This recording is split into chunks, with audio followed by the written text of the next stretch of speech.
أعوذ بالله من الشيطان الرجيم بسم الله الرحمن الرحيم أفلا يتدبرون القرآن ولو كان من عند غير الله لوجدوا فيه اختلافا كثيرا. Bapak-bapak hadirin majelis subuh yang dirahmati Allah, alhamdulillah Allah masih berkenan meringankan langkah ini bisa tetap istiqomah ibadah. Allah senantiasa memudahkan niatan kita darinya yang tadinya mau bermalas-malasan, mau sedikit menyampingkan untuk menggapai kebaikan.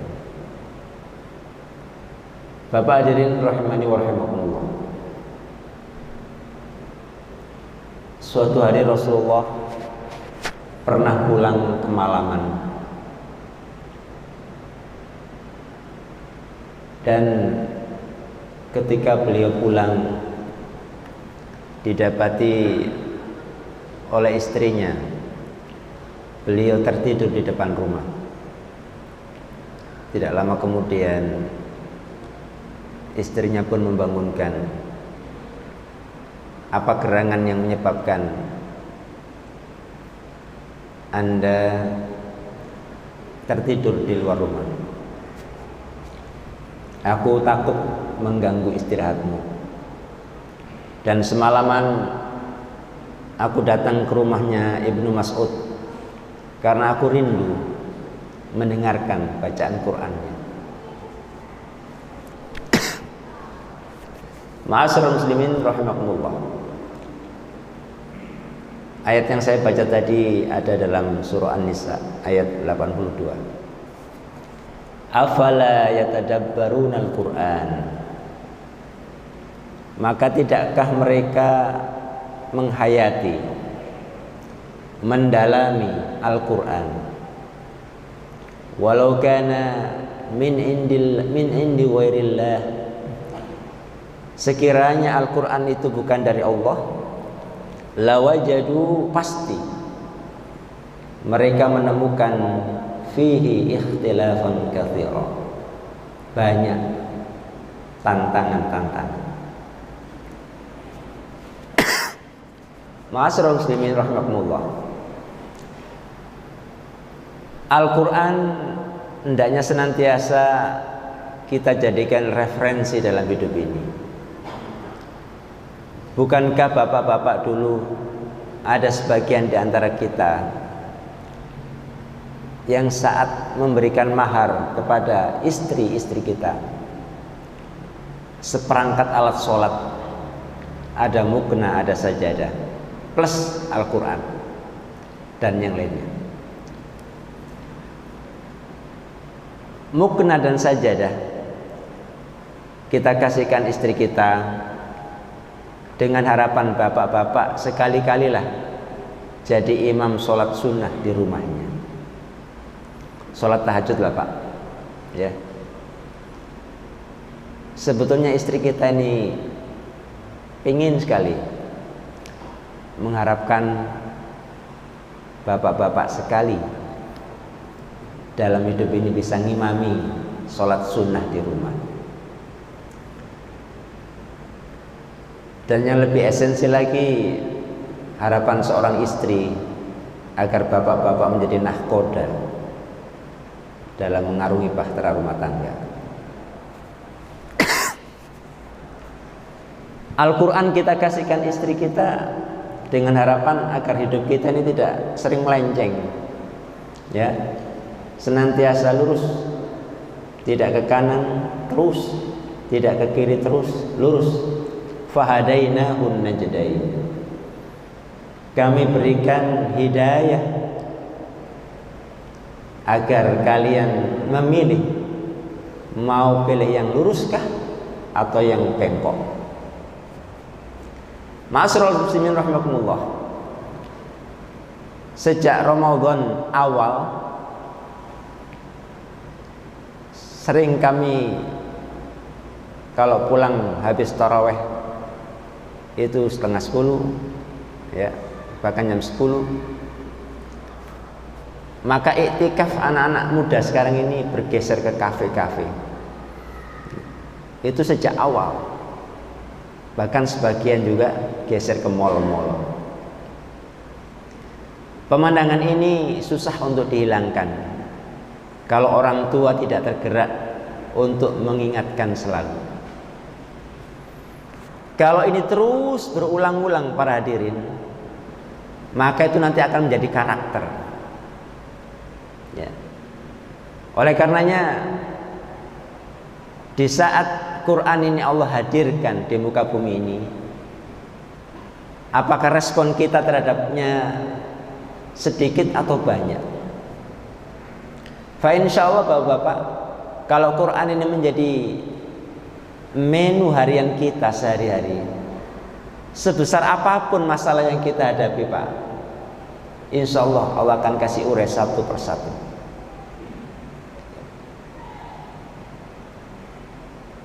Suatu hari juga Ibnu Mas'ud datang kepada Rasulullah, ya Rasulullah, aku ini banyak masalah. Orang sekali Ibnu Mas'ud radhiyallahu anhu itu masih punya masalah Pak, apalagi kita yang Qur'annya juga kadang-kadang jarang disentuh. Dan jangan sampai Quran itu baru dibaca kalau kita sudah terbujur kaku di alam barzah. Ya, ya Rasulullah, tolong aku dikasih nasihat. Aku punya banyak masalah di rumah, di tempat kerja. Maka saat itulah Rasulullah memberikan nasihat kepada sahabat Ibnu Mas'ud radhiyallahu anhu. Wahai saudaraku Ibnu Mas'ud, kalau kau dirundung banyak masalah, hatimu sering galau-galau, maka aku nasihatkan kau terhadap 3 hal. Yang pertama, senantiasa kau hadirkan hatimu untuk senantiasa membaca Al-Quran ya. Dan bagi yang kita yang mungkin ngajinya masih ya tak belum lancar, bolehlah mendengarkan orang yang mengaji. Ma'asyiral muslimin rahimakumullah ya. Wa nunazzilu minal Qur'an, diturunkan Al-Quran itu untuk syifa, untuk memberikan terapi. Semakin sering Quran ini kita baca, maka potensi sakit itu semakin kecil. Tetapi semakin sering Quran ini kita campakkan, bahkan kita marginalkan, maka sakit-sakit hati itu akan cepat segera datang. Apalagi saat pandemi seperti ini. Ma'asyiral muslimin rahimani wa rahimakumullah, nawwiru buyutakum bitilawatil Quran. Senantiasa kau cahayai, kau sinari rumah kalian dengan baca Quran. Silakan bapak-bapak cek selama Ramadan ini, kalau rumah kita ini sering dibacakan Al-Quran Pak, auranya akan berbeda dengan rumah yang sering disetelkan lagu-lagu yang tidak jelas. Bapak-bapak ingin kita dapat surganya Allah Subhanahu wa ta'ala dengan 1 ayat saja. Dan itu sudah kita praktekkan setelah sholat fardu 5 waktu. Rasulullah bersabda, man qara'a ayat al-kursi dubura sholatil maktubatin lam yamna'hu min dukhulil jannah illa ayyamut. Diriwayatkan Tirmidzi. Man qara'a, barang siapa yang membaca ayat al-kursi, ayat kursi, dubura sholatil maktubatin, setelah sholat fardu subuh, zuhur, asar, maghrib, isya, lam yamna'hu, tidak ada seorang pun yang bisa menghalanginya min dukhulil jannah, dari masuk surga illa ayyamut, kecuali kematian. 1 ayat Pak, Al-Baqarah 255. 1 ayat saja Pak berpotensi dapat tiket surganya Allah. Apalagi sehari kita banyak baca Al-Quran, Masya Allah, ya. Maka bapak-bapak yang kami hormati, saya hanya berpesan saja. Selepas bapak-bapak sholat subuh berjamaah di tempat ini, pulang ke rumah, jangan disentuh dulu HP-nya, ya Pak ya. Ambil Al-Quran, ajak istri kita, anak cucu kita. Di saat bapak sedang baca Quran dan sudah menyelesaikan baca Qurannya, kemudian istri kita menerjemahkan, anak cucu kita mendengarkan, akan dikenang Pak. Oh, dulu kakekku setelah subuh pasti aku disuruh diajak untuk mendengarkan Quran. Oh, nenekku dulu ada kenangan yang dia ingat di saat kita nanti sudah meninggal dunia. Ya. Kenapa orang sekarang ini banyak yang galau?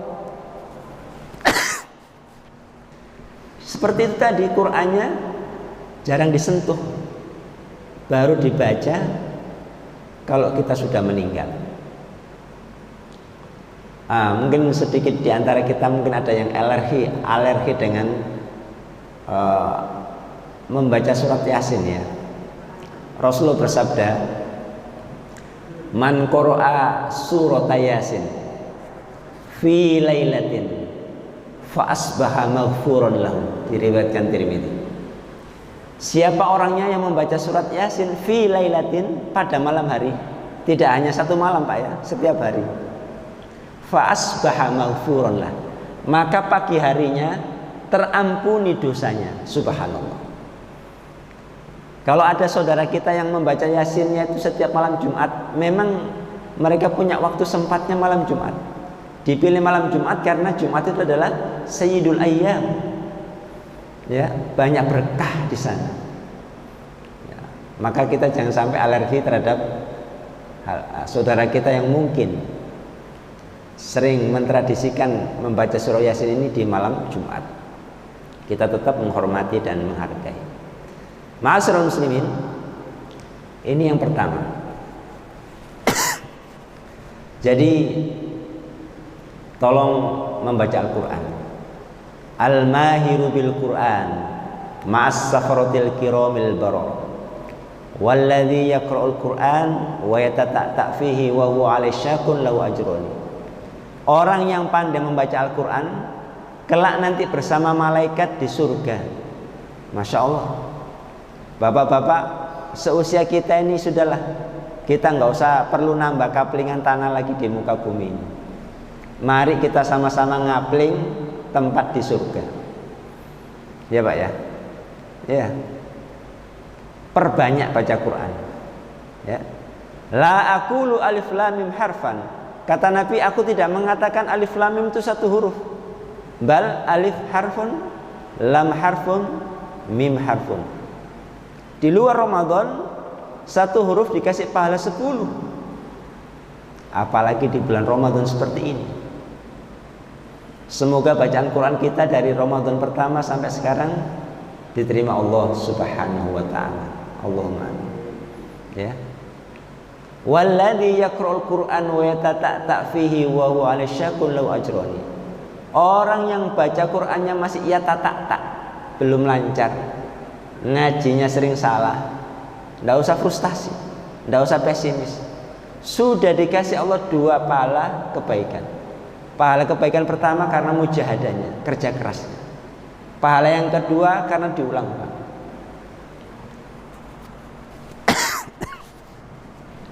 Saya pernah mengajar seorang kakek dan seorang nenek, suami istri. Sang kakek 70 tahun, istrinya kurang lebih 65 tahun. Istrinya kami ajar Iqra, itu laju banget Pak, pokoknya kayak Rossi gitu ya, laju banget.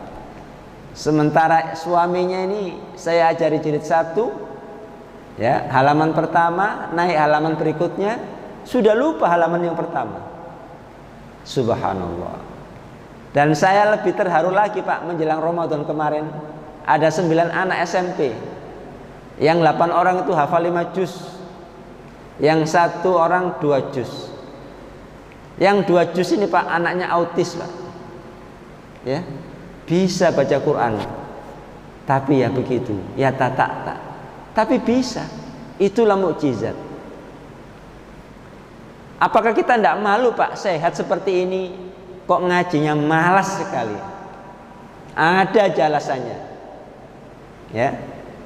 Kalau kita sehari berat baca 1 juz, kurangilah setengah juz atau 5 lembar. Masih berat lagi, 1 lembar lah. Ditawar lagi, Pak. 1 ayat berat juga, sudah. Pandang Quran, lalu katakan, ya Allah, dosa apa lagi ya Allah yang saya miliki ya Allah? Kok bisa-bisanya ya Allah aku tidak mampu membaca ayat-ayat-Mu ya Allah? Bapak, hari ini nanti tolong dicatat berapa WA yang sudah kita balas, berapa telepon yang kita sudah terima dan kita balas. Masa membaca Al-Quran saja kok malas, kok ditawar-tawar? Ya, as-siyamu wal Quran yashfa'ani lil abdi yaumal qiyamah. Puasa dan baca Quran nanti memberi pertolongan kita di hari kiamat. Ya, Masya Allah. Bapak-bapak, bersyukurlah kita punya anak yang bisa membaca Quran. Tidak rugi, Pak. Ketika malaikat mungkar nakir menginterogasi kita dan kita tidak mampu menjawabnya, bahkan pahala yang kita miliki selama di dunia minus, maka yang satu ini yang kita tunggu-tunggu, yaitu waladun solihun yada'ulah, anak yang soleh yang senantiasa mendoakan orang tuanya. Masya Allah, Pak. Tidak rugi, Pak, punya anak soleh, pintar ngajinya. Bapak-bapak kalau punya anak perempuan, putri, gadis, nanti kalau ada yang mau melamar, Pak, syaratnya yang gampang, yang mudah. Pastikan calon menantunya itu sholat, syukur-syukur bisa sholat jamaah. Yang kedua, bisa membaca Al-Quran. Ini paling dasar. Kalau pengen punya menantu, ya, pertama pastikan dia tidak pernah meninggalkan sholat 5 waktu. Dan yang kedua, pastikan dia bisa membaca Al-Quran. Subhanallah. Ya, ini nasihat Rasulullah agar Ibnu Mas'ud ini tidak galau-galau disuruh membaca Al-Quran. Ya, Masya Allah. Kira-kira bapak-bapak bisa, Pak, ya, setiap hari baca 1 ayat saja, sanggup, Pak, ya? Ya, harus sanggup dan harus dipaksa. Mendingan bapak-bapak ini kita paksa masuk surga daripada dibiarkan terlantar imannya, tidak terbina, dan ujung-ujungnya adalah masuk neraka. Ma'asyiral muslimin rahimani wa rahimakumullah. Ya. Jadi mari kita sama-sama programkan untuk baca Al-Quran. Ya. Di dalam surah Al-Baqarah ayat 201 dan 202, bapak-bapak insya Allah hafal ayat yang 201. Wa minhum man yaqulu rabbana atina fid dunya hasanah wa fil akhirati hasanah wa qina adzaban nar. 202. Ulaika lahum nasibum mimma kasabu wallahu sari'ul hisab. Wa minhum may yaqulu, dan ada di antara mereka orang yang berdoa, Rabbana atina fid dunya hasanah, ya Tuhan kami, atina, berikan kepada kami, fid dunya hasanah, di dunia ini kebaikan-kebaikan, dunia minta baik, wa fil akhirati hasanah, di akhirat pun kita masih minta kebaikan, Pak. Ya. Kalau jamaah, salah satu jamaah masjid, ya, ini ada yang Allah sudah izinkan masuk surga, di surga yang nomor 3, Pak, umpamanya, dan mudah-mudahan terjadi insya Allah. Kalau ada yang masuk Pak, insya Allah kita nanti akan ditarik, ditolong, dikasih syafaat. Ya, ya.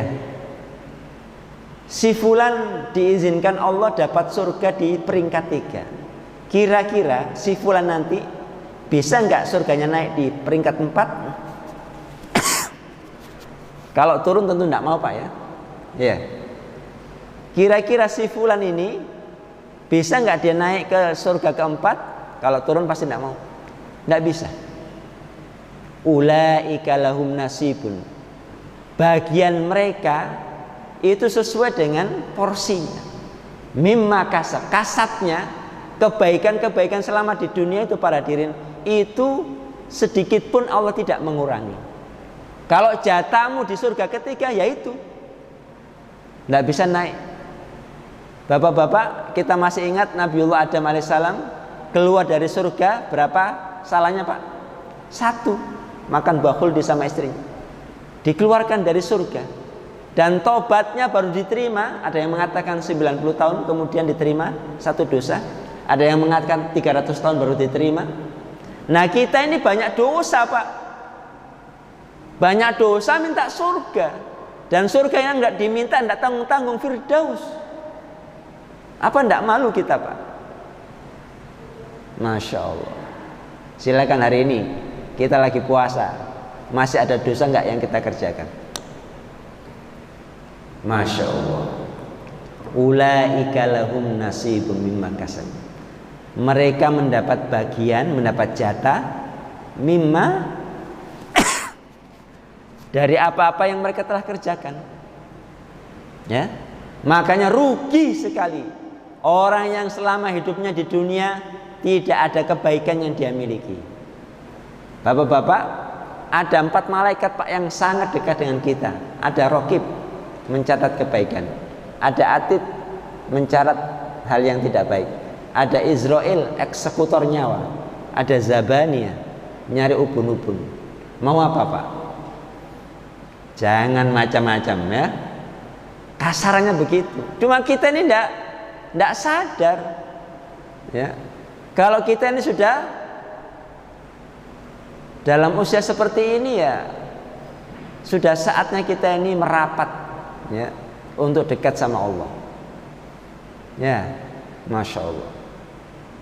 Jadi mohon ma'asyiral muslimin, mari kita sama-sama programkan Quran ini menjadi menu dan asupan spiritual kita setiap hari.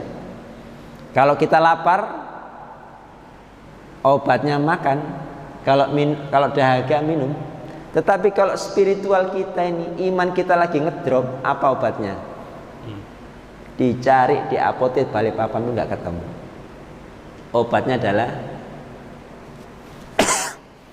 baca Quran, zikir. Itulah menunya hati. Ya. Kata Nabi, siapa yang membaca astagfirullah sekali, dosa-dosanya diampuni 70 tahun. Enak kan Pak? Nah, siapa yang membaca, Nabi juga mengatakan, siapa yang membaca sehari 10 surah Al-Ikhlas, Qul huwallahu ahad, Allahus samad, lam yalid wa lam yulad wa lam yakul lahu kufuwan ahad. Siapa yang sehari membaca surah Al-Fatihah 10 kali Al-Ikhlas, maka dia dibangunkan rumah di surga, dinding-dindingnya terbuat dari emas. Subhanallah. Adakah jamaah di sini yang rumahnya dindingnya emas? Saya mau silaturahim. Ya, Masya Allah. Ayo Pak, kita bareng-bareng ngapling rumah di surga. Ya. Nah, usia kita ini sudah tidak muda lagi. Ya, tidak seperti kita dulu waktu muda, makan apa saja masuk. Sekarang sudah harus dipilah-pilah dan dipilih-pilih. Itu yang pertama. Ya, jadi mari kita sama-sama memperbanyak baca Quran. Ya, tidak apa-apa. 1 ayat sehari itu lebih baik daripada khatam Quran Ramadan selesai, Qurannya ditutup, ditaruh di lemari, selamat tinggal Quranku, sampai ketemu di Ramadan yang akan datang. Ya. Wah, ini lebih ngeri lagi nih ya. Ma'asyiral muslimin yang dirahmati Allah. Ya. Itulah harapan kita supaya rumah kita ini kita jadikan rumah-rumah Quran. Bapak-bapak, kita tahu sendiri umat Islam sekarang tidak punya apa-apa. Ya. Dan hampir seluruh negara muslim itu semuanya hampir terzalimi. Betul Pak ya? Maka yang kita andalkan saat ini adalah memperbanyak baca Quran dan memperbanyak doa. Syukur-syukur bapak-bapak dan ibu kalau malam hari bisa tahajud. Mintalah sama Allah, ya Allah, anakku ini sudah kuliah ya Allah, kok masih banyak masalah ya Allah. Ya Allah, aku ini sudah punya anak berumah tangga, kok masih belum dikasih keturunan ya Allah anakku. Doa Pak, nangis Pak. Ya. Nangis Pak. Ya. Doa di pertiga malam terakhir itu sangat mustajab. Ya, ud'uni astajib. Mintalah kamu padaku, pasti aku kabulkan. Ya. Ibarat kita punya 4 anak Pak. Anak pertama minta nikah, anak kedua minta mobil, anak ketiga minta motor, yang terakhir minta laptop. Mintanya bareng-bareng Pak. Tidak punya uang, tidak ada uang sepeser pun. Kira-kira Bapak sedih tidak? Permintaan anak belum bisa kita penuhi. Tetapi kalau kita minta Allah setiap saat, bahkan semua orang di muka bumi ini minta kepada Allah semuanya, Allah senang. Wa idza sa'alaka ibadi anni fa inni qarib ujibu da'watad da'i idza da'an falyastajibu li wal yu'minu bi la'allahum yarshudun.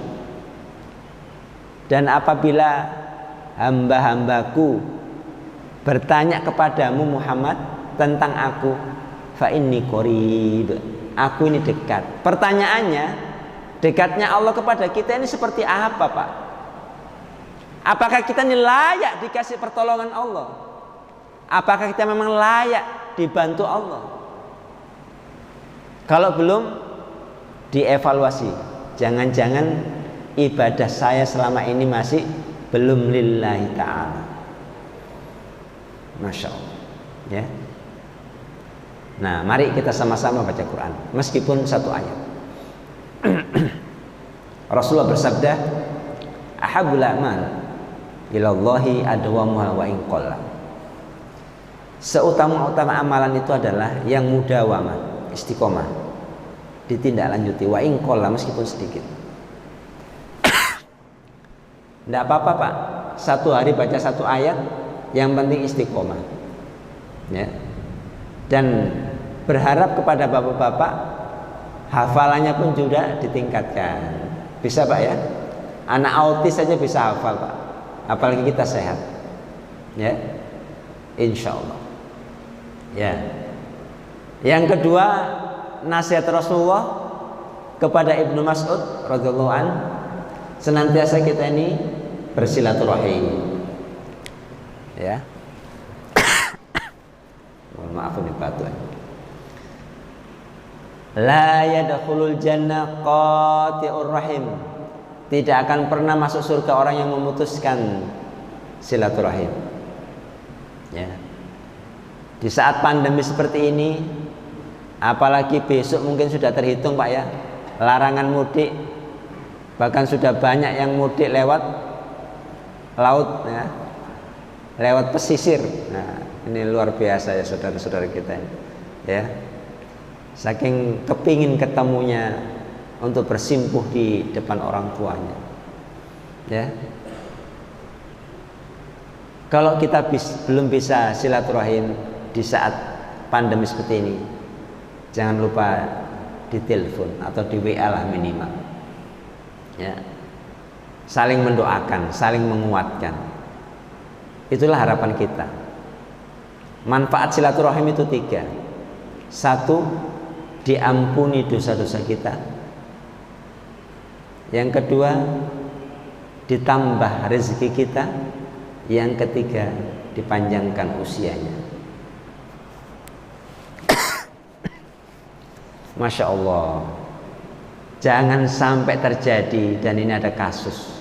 Ada anak hidup satu kota sama orang tuanya. Orang tuanya tidak pernah ditengok sama sekali. Apakah orang tuanya marah? Tidak. Ya Allah, aku dengan susah payah ya Allah melahirkan anakku ya Allah, tapi anak-anakku tidak pernah kunjung silaturahim ke rumah ya Allah.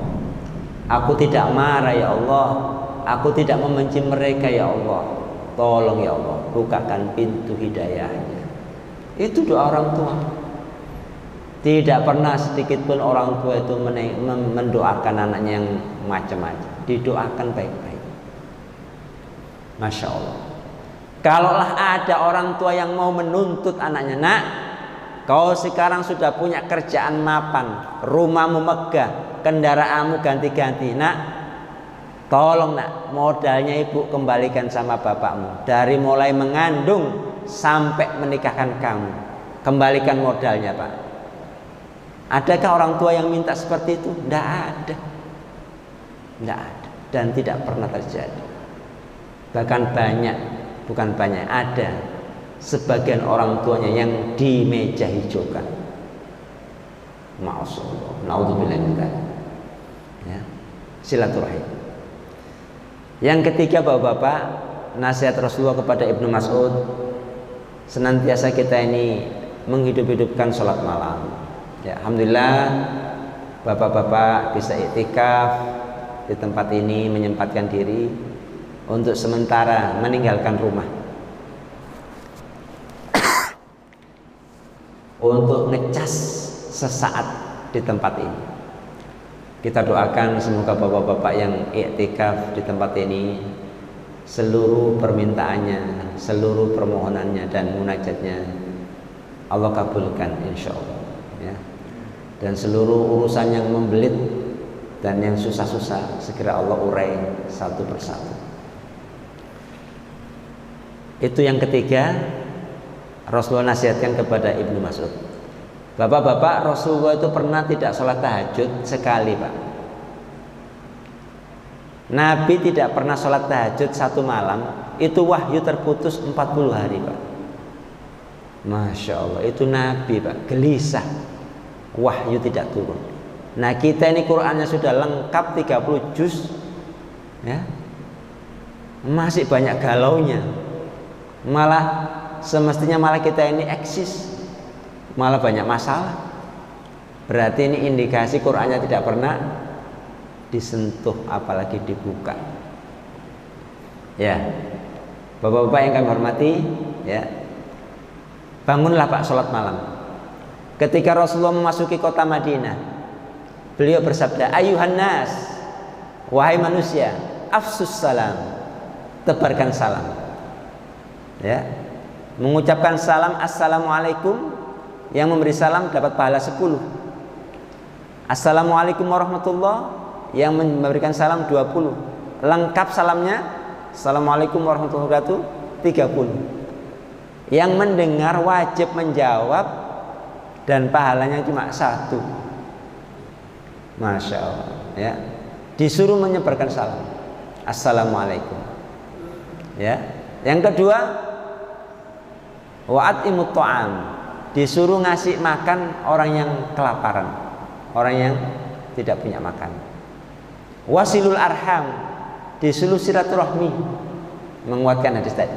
Dan yang keempat, wasallu bil laili wan nasu niyamun tadkhulunal jannah bisalam. Bangun malam hari ketika manusia terlelap tidur, kalian masuk surga dengan selamat. Bangun malam itu berat atau ringan pak? Wah, kayaknya ini berat jawabnya ya. Berat-berat ringan pak Ustaz. Nonton bola saja ringan kok. Apalagi tim kesayangannya lagi manggung, ya. Satu toples camilan sudah disiapkan. rokoknya di Samsu, korek apinya lengkap. Nggak taunya satu toples itu adalah persiapan istri untuk makan pagi. Paginya sudah habis ludes. Ya. Nah, nonton bola bisa semalaman, bahkan subuhnya kesiangan. Kenapa sholat malam sekalilah dalam hidup ini kok berat sekali? Gitu minta surga, surganya siapa? Ya, bangun malam Pak. Usia saya ini 53 tahun. Ya, mau apa lagi? Wajahnya sudah kotak-kotak. Ya, ya. Ayo bapak-bapak, silakan diraba dirinya masing-masing. Layak enggak saya ini masuk surga ya?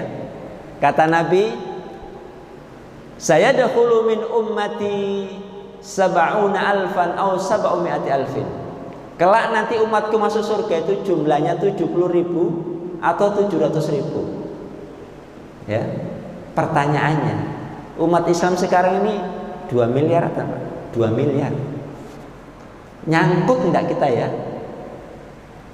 Kayaknya harus transit dulu ya di neraka ini. Ya. Tapi jangan takut, ada hadis juga yang memberikan kabar gembira.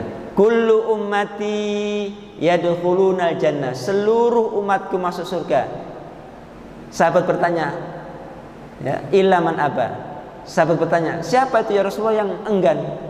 Man ata'ani dakhalal jannah. Siapa yang taat sama aku, surga. Wa man asani faqad aba. Siapa yang enggan kepadamu, durhaka kepadaku, dialah orang yang sombong, merasa dirinya sudah cukup. Ya, Masya Allah Pak. Bangun malam Pak. Ya, bangun malam. Ya, kalau tidak bisa jam 2, jam 3. Kalau tidak bisa jam 4. Kalau tidak bisa ya mepet-mepet subuh, witirnya saja, lumayan 1 rakaat. Nah kan, yang penting istiqomah. Supaya bisa bangun malam Pak, sebelum tidur ada hadis yang mengatakan witir dulu. Nah, sebelum tidur tunaikan sholat witir dulu, baru nanti terbangun malam hari tinggal nambahi sholat tahajudnya. Ringan Pak, teorinya ringan, prakteknya 1001 orang yang bangun. Ketika Rasulullah tidak bangun malam tahajud 1 malam, itu wahyu terputus selama 40 hari. Wa wajadaka dhallan fahada. 1 malam tidak sholat, gelisah Nabi. Sampai ayat ini menjelaskan saking gelisahnya Pak, sampai Nabi itu mau terjun ke jurang. Masya Allah. Ya. Nah kita ini tenang-tenang saja nih ya, seolah-olah surga ini sudah ada di genggaman tangan. Ya. Demikianlah bapak-bapak yang bisa saya sampaikan. Sambil menunggu isyraq, jam berapa syuruknya? Jam 6 lebih. Kalau tidak salah jam 6 lebih 6 menit ya. Mungkin di antara bapak-bapak ada yang bertanya, dipersilakan. Sekarang jam berapa? Jam 6 ya. Ya. Isyraqnya ya, syuruknya. Ya. Silakan bapak-bapak, ada waktu sedikit, barangkali ada yang bertanya, dipersilakan.